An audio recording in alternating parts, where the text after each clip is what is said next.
Vou passar a palavra agora à doutora Ana Carla Fonseca Reis, diretora do Garimpo de Soluções, que terá 15 minutos também, se assim desejar.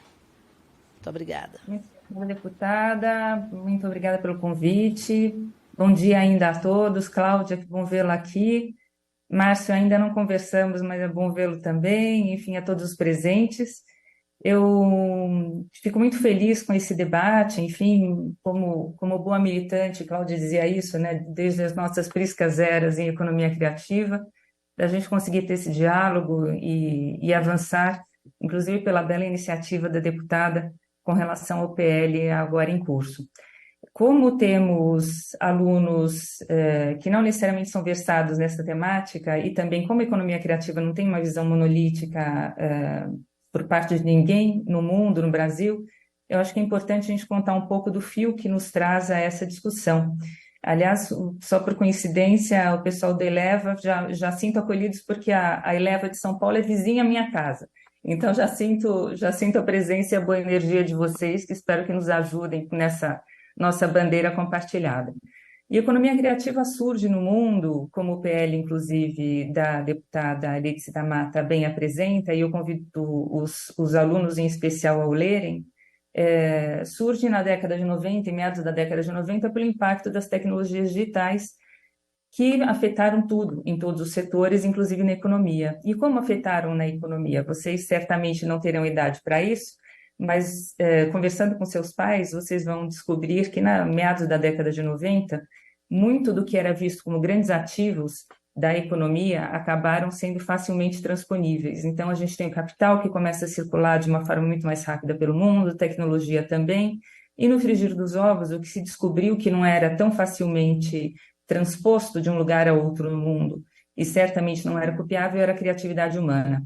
De modo que aquela criatividade humana que durante a Revolução Industrial ficou reduzida à capacidade de meia dúzia de pessoas e a todo o resto da população se pedia que não criasse, não cientisse, simplesmente executasse nas minas, no comércio, nas fábricas, agora é quase uma revanche de falar assim, não, não, não, o que a gente precisa é que as pessoas estejam fazendo o que estiverem, sejam mais criativas no seu modo de executar. Porque em um mundo que se põe tão facilmente padronizado, onde os produtos e serviços são tão mais parecidos, e vocês devem perceber isso quando vão a um resort e falam, poxa, super bacana, super bonita, mas essa praia é mais bonita do que aquela outra, porque em termos de oferta é a mesma coisa. Ou quando vão a um banco e comparam o que é oferecido por um e por outro e falam, poxa, mas os serviços são praticamente os mesmos. Como é que a gente vai diferenciando uma economia como um todo? A partir da criatividade das pessoas. Então, a primeira grande beleza que eu vejo na economia criativa é a capacidade de entender que o que faz a diferença em um contexto é a criatividade das pessoas e de onde elas trazem essa criatividade. E desde que o mundo é mundo, a gente, de uma forma até anedótica, imagina que a criatividade se manifeste sob duas vertentes. A primeira delas que é das artes e da cultura, então aquele super artista que vê o que os outros não veem, e outra da ciência, da tecnologia, aquele professor Pardal, aquele Einstein, também enxerga muito além do que os outros veem e tem uma capacidade de mudar o contexto. Esses dois grandes eixos de manifestação da criatividade, portanto, artes e cultura e ciência e tecnologia, são a base da economia criativa. Economia criativa, a Cláudia bem trazia isso, não repousa especificamente na cultura. A economia criativa está presente em vários setores, porque a economia criativa se baseia na criatividade, que é uma característica humana. Então, quando a gente fala, por exemplo, na necessidade de transversalidade, dos ministérios, das agências dialogarem, da gente conseguir entender como é que sinergiza as políticas públicas, é pelo fato de que para uma pessoa poder ser um profissional criativo, ela tem que ter uma educação que seja mais aberta à criatividade, ela tem que viver em ambientes mais propícios à criatividade, a importância da gente discutir também os territórios. Economia criativa não diz respeito apenas à área, digamos, comercial ou ao mercado criativo, mas como eu vou gerando um ambiente mais conducente à capacidade das pessoas de gerarem aí sim produtos e serviços com valor agregado, com valor diferencial. Então, a economia criativa não abrange toda a criatividade do mundo, graças a Deus. Ela se refere especificamente às manifestações dessa criatividade em produtos e serviços econômicos, porque antes da criatividade tem a palavra economia. E isso me dá a chance de me apresentar aos que eu não conheço, e a minha primeira participação aqui em uma audiência, Eu sou administradora pública pela UGV, sou economista pela USP, mestre em administração pela USP, com ênfase em marketing cultural e financiamento da cultura, e doutora em urbanismo com a primeira tese no Brasil sobre cidades criativas. E eu trabalho com essa temática desde que eu vivi em alguns países que transpiravam a economia criativa nessa transformação toda de décadas de 90 e 2000, em especial em Londres e em Milão, e fui logo convidada a participar de vários projetos da ONU, como o Relatório Mundial de Economia Criativa, que é o Creative Economy Report, o que me deu a oportunidade de voltar ao Brasil e abrir uma empresa chamada Garimpo de Soluções, é uma empresa privada, que trabalha para o desenvolvimento essencialmente de pessoas e de territórios a partir da lógica de economia criativa e desenvolvimento territorial. E a gente faz isso mexendo com todos as notas musicais que a gente imagina que sejam importantes para poderem orquestrar essa melodia. Então, publicamos vários livros editados, muitos deles por nós mesmos, a vasta maioria deles, e para download gratuito, como Economia da Cultura como estratégia de desenvolvimento dos países em desenvolvimento, em 2008 ou 2009, Cidades Criativas, que foi finalista no Jabuti, meu primeiro livro, inclusive, sobre economia da cultura e desenvolvimento sustentável, também recebeu um Jabuti em Economia. Então, a gente vai tentando amalgamar esses olhares dos setores público, privado e da sociedade civil a partir da economia criativa e dos territórios. E isso é super importante a partir de uma discussão como a que a deputada aqui apresenta, inclusive por conta do PL, porque nessa trajetória de 20 anos nós já estamos em 34 países, em mais de 260 cidades, com planos regionais, os primeiros do Brasil, com relatórios de micro ao macro, como agora, inclusive, eu estou no Sebrae discutindo um outro projeto que é de desenvolvimento territorial a partir da economia criativa. E a partir da leitura do PL, do que nós vimos acompanhando desse bem-vindo momento de transformação do nosso país e de renascimento da potencialidade da gente, de fato, falar do que significa criatividade, do que significa inovação, do que significa transformação de contextos, eu acho que algumas questões importantes da gente pautar. A primeira delas, a gente tem que ter foco naquilo que a gente quer desenvolver. A economia criativa é muito tentadora em abrir espaço para a gente discutir tudo ao mesmo tempo agora. Certamente a gente adoraria fazê-lo, mas os recursos, tanto humanos quanto financeiros e temporais, são muito limitados. O que é fundamental para a gente conseguir efetivamente desenvolver uma estratégia de economia criativa que seja exitosa na transformação do nosso contexto brasileiro, eu me permitiria dizer. E aqui eu esbocei 5 eixos que me parece que seriam oportunos de discussão.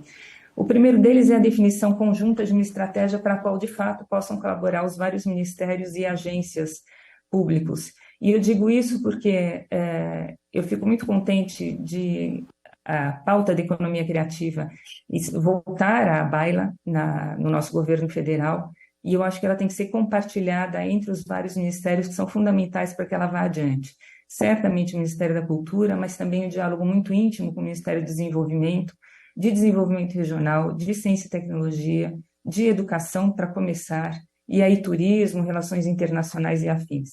Desnecessário dizer o que significa a economia criativa para o soft power brasileiro, desnecessário dizer que a gente precisa de pessoas que já venham de uma educação mais pensante, aberta, instigante, ousada, inovadora, para que possam ser profissionais mais inovadores e criativos também. A criatividade só vira economia quando ela é a base de uma inovação, seja inovação social, seja inovação tecnológica, não inovação em sentido estrito, mas quando ela é colocada em prática. E sem educação, sem raciocínio crítico, sem repertório, a gente não consegue fazer com que a educação, a criatividade do brasileiro, de fato, se converta em economia criativa com a massa, com a escala e com a profundidade que a gente precisa, em um mundo que se faz cada vez mais concorrencial.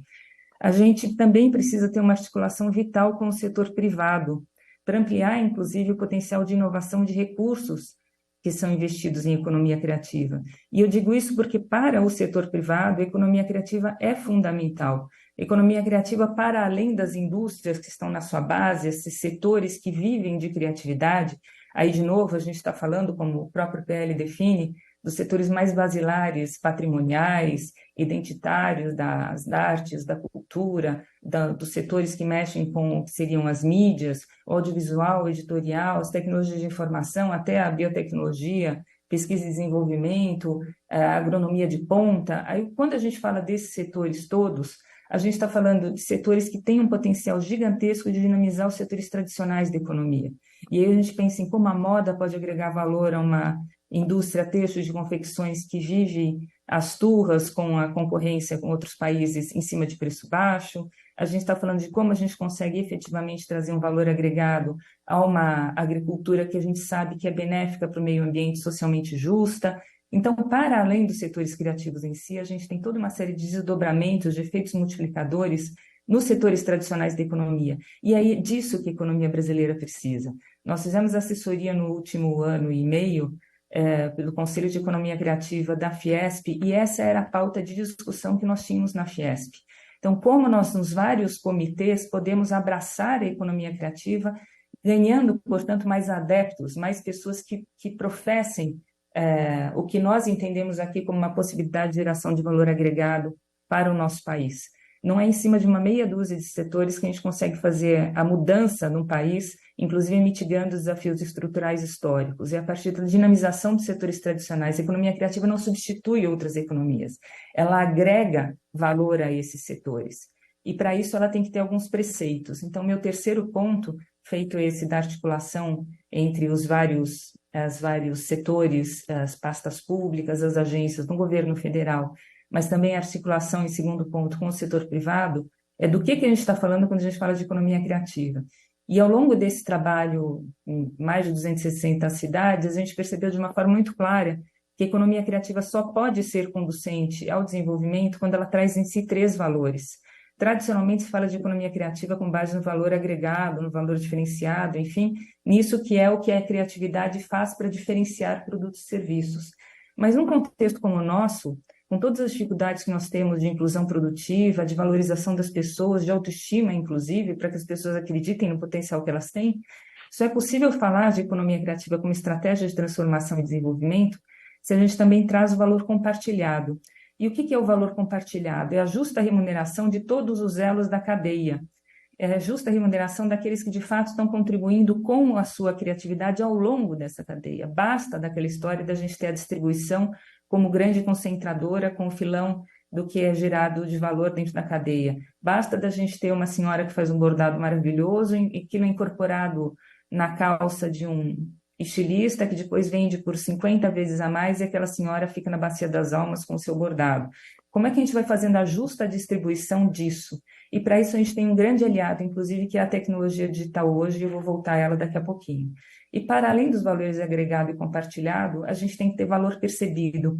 O brasileiro é maravilhoso em comunicação. Eu trabalhei mais de 10 anos em marketing e inovação de multinacionais. É impressionante como a gente é craque em comunicação, de comerciais a como a gente se expressa no dia a dia. Mas a gente tem uma dificuldade muito grande ainda de incorporar essa capacidade de empacotar as histórias em produtos e serviços, da gente mostrar o valor por trás do preço daquilo que a gente está fazendo, da gente, de artes e cultura a ciência e tecnologia, saber contar os processos. E se a gente não conta o valor por trás do preço, a pessoa se atém ao preço e acha muito caro e não paga pelo valor agregado. Então, a gente concomitantemente tem que trabalhar os valores agregado, compartilhado e percebido dentro das nossas cadeias criativas, se de fato a gente quiser que a economia criativa seja uma estratégia de desenvolvimento para o país. Um quarto ponto que eu queria trazer para vocês é o das tecnologias digitais. Hoje, nas discussões da ONU, que nós temos na UNCTAD, no PNUD, na própria Unesco, sobre economia criativa, uma das questões mais cruciais é o impacto da inteligência artificial e como a gente consegue utilizar essas novas tecnologias, o que ainda virá por aí, para a remuneração, por exemplo, dos direitos profissionais, dos direitos de propriedade intelectual, dos direitos autorais, da não cópia, do que é ético, do que não é ético fazer quando a gente fala dos setores criativos. Então, como que a gente pode tomar a dianteira nessa discussão? A economia criativa parece algo muito novo, mas no mundo já tem 30 anos, e no Brasil a gente ainda está patinando e vai e vem, e vai e vem. Como a partir de uma estratégia muito clara, a gente consegue tomar a dianteira em algumas discussões. E me parece que essa, de como a gente valoriza a economia criativa a partir da inteligência artificial e a joga a nosso favor e não contra a gente, é algo sumamente importante. E aí eu faço o meu pedido como cidadã que o Ministério da Cultura esteja abraçando isso de uma forma cada vez mais premente, porque é efetivamente o que pode fazer muito a diferença daqui para frente. Desde como as pessoas vão criar, como vão distribuir o que está sendo criado, a como serão remuneradas a partir disso. E, por fim, um quinto ponto que eu queria trazer é justamente o que mais me encanta, como uma pessoa que atua nisso com paixão, que é o desenvolvimento territorial. Não há um caso de desenvolvimento de economia criativa bem-sucedido no mundo, que eu conheça, pelo menos, que não diga respeito a um olhar mais sensível aos territórios, em como a gente consegue valorizar o que lá está, suprir os gargalos do que lá não está, para que isso tenha efetivamente a sua visibilidade, o seu amadurecimento, e isso pode já por si ajudar o Brasil com uma série de outros problemas que são decorrentes da falta de valorização e do entendimento do que há de precioso nos territórios. E aí eu estou falando desde turismo da experiência, turismo de base comunitária, turismo criativo, turismo cultural, até como, por conta da pandemia, inclusive, muitas pessoas se viram convidadas a ir para contextos que são fora das grandes cidades, às vezes cidadezinhas de 5, 10 mil habitantes, e que estão ali criando os seus estúdios, estão ali criando as suas produções, trazendo jovens, inclusive, dessas comunidades, como a gente pode valorizar o que existe nos territórios com um olhar que é de uma varredura quase antropológica desses contextos. É o que a gente vem fazendo no Vale do Ribeira, no Vale do Paraíba, no parte do Jequitinhonha, em Itabira, com o primeiro plano de diversificação econômica como forma de quebrar a dependência de cidades quanto à mineração, como é o caso de Itabira, a cidade onde a Vale surgiu. Com esse olhar, a gente consegue frear o fluxo migratório que continua existindo das pequenas cidades para as grandes cidades, das grandes cidades para as capitais, e quando não das capitais para o exterior, desses nossos talentos criativos. A nossa fuga de talentos criativos é uma coisa alucinante, porque as pessoas não necessariamente se sentem contempladas no país no que diz respeito, inclusive, à valorização do que elas fazem. E quando a gente observa a miríade, o contingente gigantesco de jovens de espírito, talvez não tão jovens em idade, mas jovens de espírito de modo geral, que querem desenvolver os seus negócios, que querem mostrar o que sua cidade tem de precioso, que querem empacotar o que lá existe de uma forma diferencial, a gente vê o potencial da economia criativa nos pequenos contextos, nas cidades de pequeno porte, nas bacias culturais compartilhadas desse nosso país. Então, um olhar territorial me parece absolutamente vital, como inclusive é feito em vários países. Apenas para finalizar, e não esgotando o meu tempo, eu gostaria de fazer uma ressalva, ou talvez uma complementação à fala do deputado que me precedeu e que, desculpe, cujo nome me escapa. Mas quando nós falamos, por exemplo, da possibilidade de financiamento a projetos culturais, enfim, os intangíveis, que de fato têm um problema grande de garantias, de falta de garantias no sistema financeiro tradicional, eu acho que nós temos de ser mais sagazes, mais ladinos, no bom sentido, em conseguirmos encontrar modos e maneiras de envolver de novo o setor privado para jogar a favor da economia criativa. E no que diz respeito especificamente ao setor financeiro, acho que todo um trabalho de evangelização do que deveria ou poderia ser feito, inclusive em benefício dessas próprias instituições. E faço aqui uma referência pontual, nós podemos avançar isso depois, se for o caso, mas é uma instituição que tem décadas de existência na França e que acabou inspirando uma iniciativa europeia, como se fosse um fundo garantidor. O âmago dessa instituição é o Instituto de Financiamento das Indústrias Culturais e do Cinema, que surgiu na França, de novo, em Cris Caseras, e depois veio sendo adaptado e evoluindo até tomar os vários setores criativos da Europa como um todo. Mas o que eles fazem não é mais do que receber os projetos das instituições, dos bancos comerciais. Então, eu vou até, digamos, o Banco do Brasil e digo, olha, eu tenho aqui um projeto para minha editora e eu gostaria, por favor, de acesso a crédito. E o Banco do Brasil, eventualmente, não sabe o que fazer com aquilo, porque não tem métricas nem histórico para avaliar, o que não tem garantias físicas, tangíveis, como é a lógica tradicional. O Banco do Brasil, nesse caso, manda o seu projeto para o nosso fundo garantidor. E esse fundo garantidor tem pessoas que trabalham com setores vinculados à economia criativa, que trabalham, obviamente, com grande conhecimento de finanças, com tendências e daí para frente. E a cada X tempo eles se reúnem, avaliam os projetos e devolvem para, no nosso caso, o Banco do Brasil, dizendo que o Banco do Brasil pode oferecer, então, esse empréstimo, como está sendo solicitado, pelas condições A, B e C da nossa análise, e se por acaso o projeto for inadimplente, nós garantimos que que você não perderá mais do que 30%, 20%, 40% do crédito que você está oferecendo. O que acontece? O Banco do Brasil respira tranquilo, porque, obviamente, se o risco é menor, fica mais apetitoso, confere esse empréstimo e, ao longo das décadas de série histórica que essas instituições têm, nós fomos até Paris, inclusive, gravar um documentário com eles garantiram, que não podem abrir as estatísticas, mas que o nível de inadimplência dos setores criativos é igual ao nível de inadimplência médio dos projetos de qualquer outro setor. Só que o que acontece? O IFSIC não põe dinheiro, ele garante que, se vier a dar um problema, as instituições comerciais, os bancos comerciais, não terão inadimplência, não terão prejuízo. A cada ano, esse fundo garantidor cresce o seu orçamento, cresce o seu fundo, porque ele garante, mas não chega a usar. E pelo fato dele não chegar a usar e por ele ser remunerado com um percentual mínimo da avaliação desse projeto, ele consegue a cada ano ter um orçamento maior. Então vejam, a gente consegue mostrar ao setor privado que vale a pena investir nos setores que trabalham com intangíveis, que trabalham com criatividade, nos nossos projetos de setores criativos, empreendimentos criativos. A gente consegue fazer o bolo disponível crescer para outros projetos, sem que isso necessariamente tenha um trabalho da gente ir convencendo os bancos no discurso e não na prática. E não acho que dos ministérios, capitaneado neste caso pelo Ministério da Cultura eventualmente, para que esse tipo de desenvolvimento seja também, aprendamos com as boas experiências de fora e com os tropeços que eles já tiveram, além das nossas próprias experiências, exitosas ou não, para conseguirmos estar mais adiante nessa discussão. Obrigada.